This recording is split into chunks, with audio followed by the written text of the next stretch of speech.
Hi guys, still here, and today we are going to be talking about my 2025 shield guide for Immortal Rising 2. But before that, I want to announce that the Immortal Rising 2 team has actually added 3,000 USDT as a reward pool. So we don't have any details about that yet. So just stay tuned on their X channel or on Discord for more details. So let's now go into the build that I'm currently using. So right now, here is my current Immortal Growth page. For my symbol, I'm still using the Frozen Ember.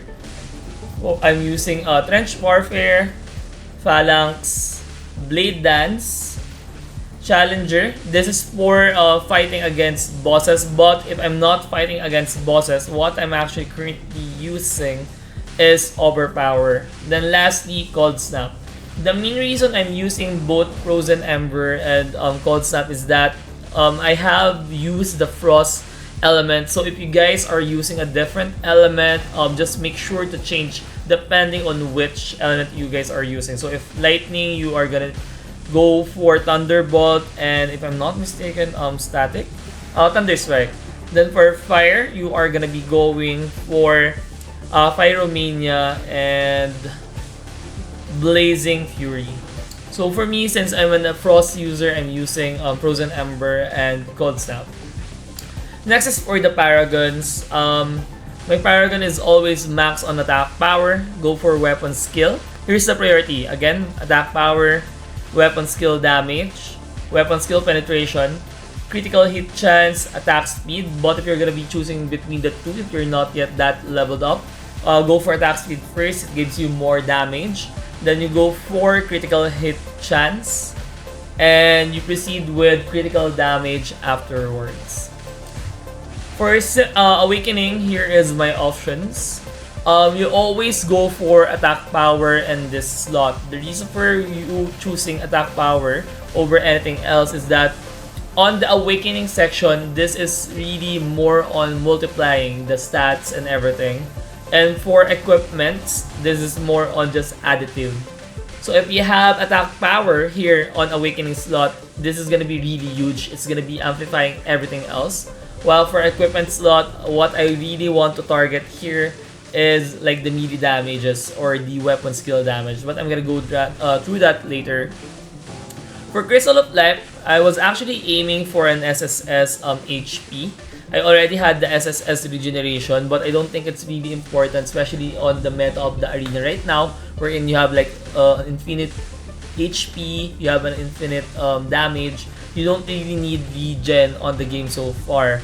But HP percentage is actually good against bosses, against enemies, against grinding. So I think HP is still okay.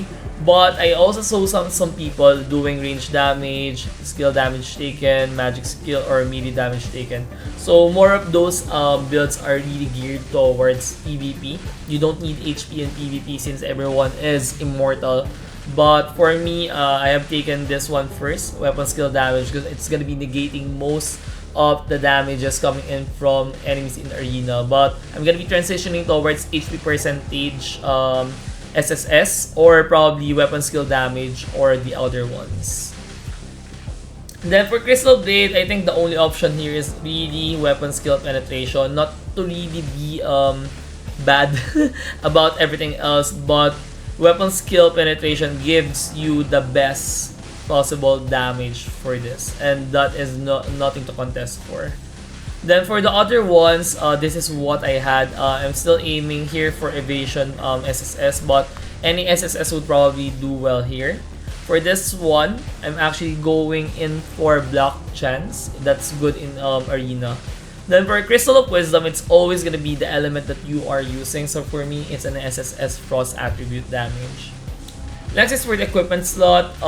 Again, I'm trying to aim here SSS melee damages. Maybe I'm gonna be removing weapon skill damage here sometime in the future once I already filled out the 2 SSS for the melee damage. The reason for that one is I think melee damage increase is better because you don't have any modifier outside artifacts outside this to get that specific stat. But for weapon skill damage, We have so much on artifact. We have even in some of the even in the paragons, we also have like the weapon skill damage here. So I don't think it's as important as the melee damage increase. If I can actually have like 4 SSS of melee damage increase, I would happy to get that one.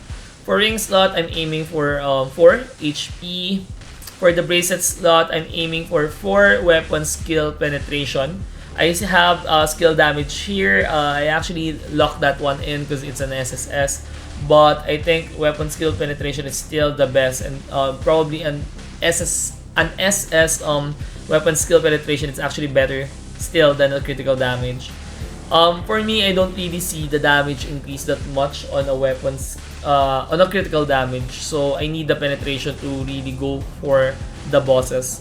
Then for the earring slot, this is gonna be filled out with evasion chance or damage taken.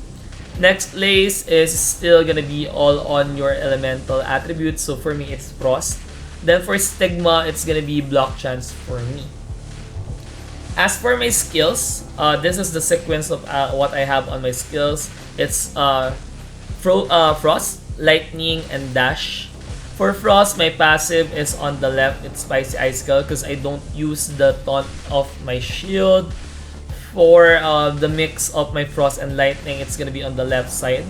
The ice spikes actually triggers chill, so it actually gives me more chance to gain more damage. Then for lightning and dash, it's gonna be on the right side, but recharging tackle, it actually gives you better damage overall. For frost, here is my skill build. It's all on the top except for this one on the bottom side.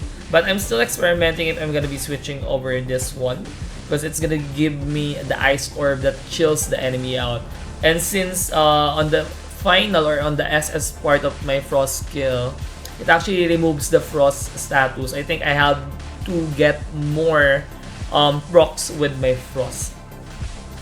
For my shield, it's all on top and on the left side. I actually didn't put the SS for the taunt, because if you use this one, if I'm not mistaken, the enemies won't actually get CC'd or stunned, and I'm using overpower as my symbol, so if that's gonna be taking a lot of my damage down. For my lightning, it's all on top with this one on the bottom with enhanced shock. This one is to increase the effects of all shock by 25%. All the skills here are gonna be applicable, and also don't get discharge. The reason for that one is the same one as the shield. For discharge, you're gonna be losing the shock status, and it's gonna be trimming down a lot of your damage. Lastly, we have dash. It's all on top, all on the right side. This is for maximum damage, and really just me putting out all those damages in. For my artifacts, guys, if you guys need to like prioritize or like choose something, always choose for what increases your attack power.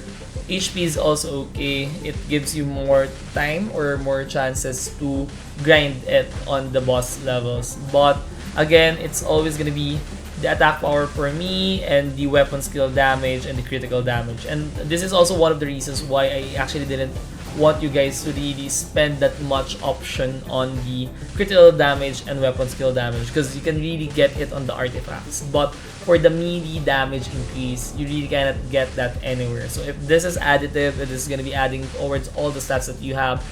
It's going to be really a bit redundant.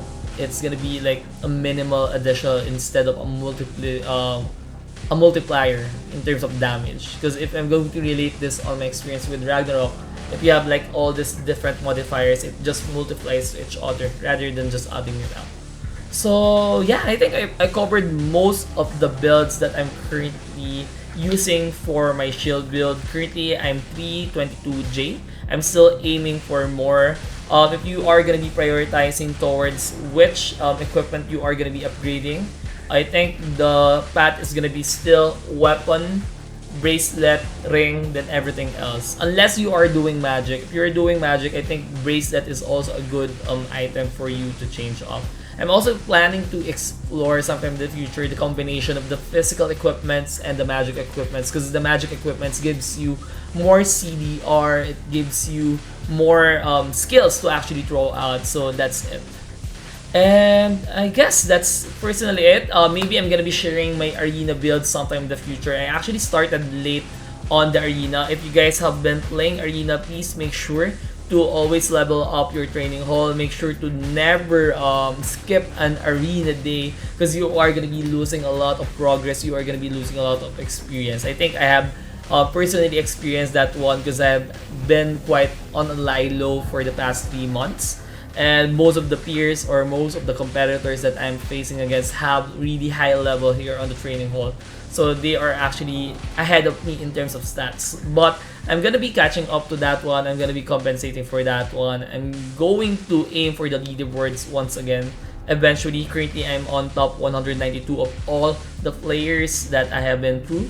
I'm currently on the Warlords PH guild, so shout out to you guys. They are one of the most competitive PH guilds here as well in Immortal Rising.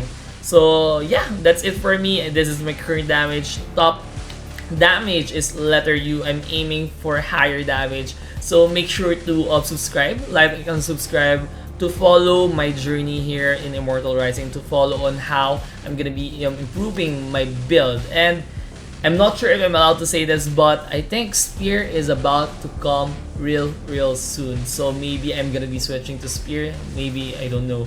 God knows. So alright guys, GG's, and see you on the next one. This is Sil signing off.